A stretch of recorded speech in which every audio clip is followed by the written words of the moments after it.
नाम अतुल सुभाष है। मैं तकरीबन 34 साल का हूँ। बेंगलोर में रहता हूँ।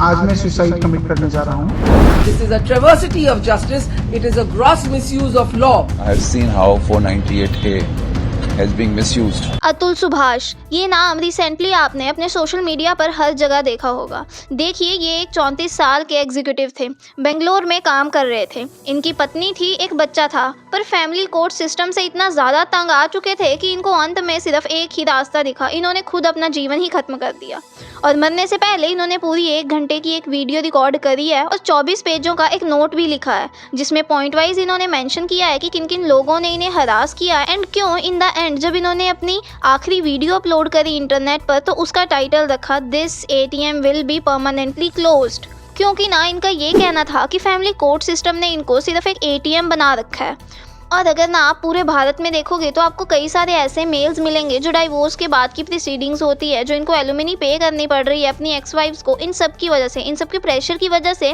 काफ़ी बड़े स्टेप ले लेते हैं, अपनी लाइफ तक ख़त्म कर देते हैं। पर अतुल सुभाष का केस प्राइमरली न्यूज़ में इसलिए आ रहा है क्योंकि इन्होंने मरने से पहले प्रॉपर डॉक्यूमेंटेड तरीके से दुनिया को बताया कि मेरे साथ क्या क्या हुआ, किस किस तरह से लोगों ने मुझे हरास किया। इन्होंने आखिरी बार दुनिया छोड़ने से पहले एक गुहार एलोन मस्क और डोनाल्ड ट्रंप तक को भी लगाई। जी हाँ दोस्तों, आपने रिसेंटली ये आर्टिकल भी देखे होंगे जहाँ पर ये लिखा है legal genocide of man in India, मतलब लीगल तरीके से भारत में मर्दों को मारा जा रहा है। और नीचे अगर आप देखोगे तो आपको अतुल सुभाष की ये ट्वीट दिखेगी जहाँ पर ये एलोन मस्क को टैग करके, डोनाल्ड ट्रंप को टैग करके ये कह रहे हैं कि ये एक मरे हुए आदमी की रिक्वेस्ट है। अनफॉर्चुनेटली एलोन मस्क और डोनाल्ड ट्रंप तो शायद ही ये ट्वीट देखेंगे, मगर यहाँ पर आप एक बार में सोचे तो देखो कि अतुल सुभाष के माइंड में क्या चल रहा होगा कि कोई तो सुन लो यार, कोई तो देख लो मेरे साथ क्या हुआ है। अब यहाँ पे ना आप सबका सवाल होगा कि अतुल सुभाष की लाइफ में एग्जैक्टली हुआ क्या था, इवेंट्स क्या हुए थे जिसकी वजह से इनको इतना बड़ा स्टेप लेना पड़ा था। इन्होंने मरने से पहले एक 81 मिनट्स की वीडियो पोस्ट करी है जिसमें इन्होंने इन डिटेल बताया है कि इनके साथ हुआ क्या था। इन्होंने कहा कि 2019 में इनकी शादी हुई एक निकिता नाम की महिला से। दोनों ऑनलाइन मैच मेकिंग ऐप पर मिले थे। दोनों की शादी हो गई, उसके अगले ही साल इन्हें बच्चा भी हुआ। उसके बाद अतुल सुभाष ने ये क्लेम किया है कि इनको इनकी पत्नी की जो फैमिली है ये लगातार इनसे पैसे डिमांड करती रहती है और ये जो इनकी डिमांड थी ना वो कई लाखों तक पहुंच चुकी थी। जब अतुल सुभाष ने मना किया कि नहीं, अब मैं इससे ज़्यादा पैसे नहीं दे सकता आपको, तो इनकी पत्नी ने बेंगलुरु का जो घर है वो छोड़ दिया और बच्चे को लेकर यहाँ से चली गई। कि अगले ही साल अतुल का एक बहुत ही ख़राब टाइम स्टार्ट हो जाता है क्योंकि इनकी वाइफ एक के बाद एक बहुत सारे लीगल केसेस इन पर फाइल कर देती है। अतुल ने अपने नोट में यह बात बकायदा मेंशन करी है that she filed a case against multiple sections including murder and unnatural sex. She also alleged that he demanded dowry of 10 lakh.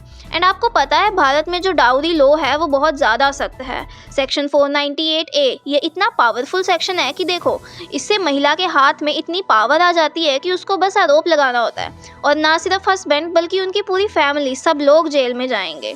तो अतुल के केस में भी यही सेक्शन इन पे लगा दिया गया था। नेक्स्ट अतुल लिखते हैं कि इनकी पत्नी ने डिमांड करा कि 1 करोड़ रुपए पे कर दो ताकि पूरा केस ही सेटल कर पाएँ, मगर बाद में इनकी जो डिमांड है वो 1 करोड़ से बढ़कर 3 करोड़ हो गई। और सबसे ज़्यादा ट्रेजिक बात यह है कि जब कोर्ट में इनका और इनकी पत्नी का केस चल रहा था तब उस वक्त इन्होंने जज को ये कहा कि देखिए मैम, आज के टाइम में इंडिया में बहुत सारे लोग हैं जो सुसाइड कर रहे हैं, अपनी ज़िंदगी ख़त्म कर रहे हैं ऐसे केसेस की वजह से। तो जज ने अतुल को देखकर रिप्लाई करा कि अच्छा फिर तुम क्यों नहीं कर लेते।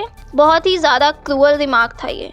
एंड अतुल ने ये बात प्रॉपरली मेंशन करी है कि ये बात मुझको बोली गई थी एंड उस जज का नाम भी मेंशन किया है। आज के समय जो ये जज है ना, रीता कौशिक, इन पे आप देखोगे बहुत सारे आर्टिकल्स पब्लिश किए जा रहे हैं और इतने सारे प्रेशर के अंदर इन पे डाइवोर्स का केस भी फाइल हो चुका था।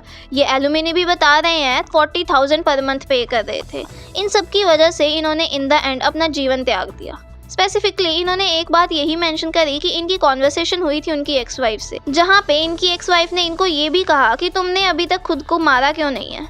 अतुल ने कहा कि अगर मैं चला गया तो तुम्हारी पार्टी कैसे होगी। तो इसके रिप्लाई में इनकी जो एक्स वाइफ है ना वो कहती है कि नहीं, होती रहेगी, तुम्हारे पेरेंट्स का घर भी है। तो बहुत ज़्यादा एक क्रूअल और बोल्ड केस है ये। नाउ अगेन आपको समझना होगा कि हमारे देश में आपको हर तरह के केस मिलेंगे। आपको जेन्युइन ऐसे केसेस भी मिलेंगे जहां डाउरी डिमांड करी जाती है, कई बार औरतों को सताया जाता है, वो भी केसेस हैं। But at the same time Atul Subhash जैसे केसेस भी बहुत ज़्यादा बढ़ रहे हैं। अतुल के भाई ने ना एक ही लाइन बोली कि every law in India is for women. ये सोशल मीडिया पे काफ़ी वायरल हो रही है कि भारत में जो भी लॉ है वो वुमेन के लिए ही है and not for man. My brother fought for this but he left us.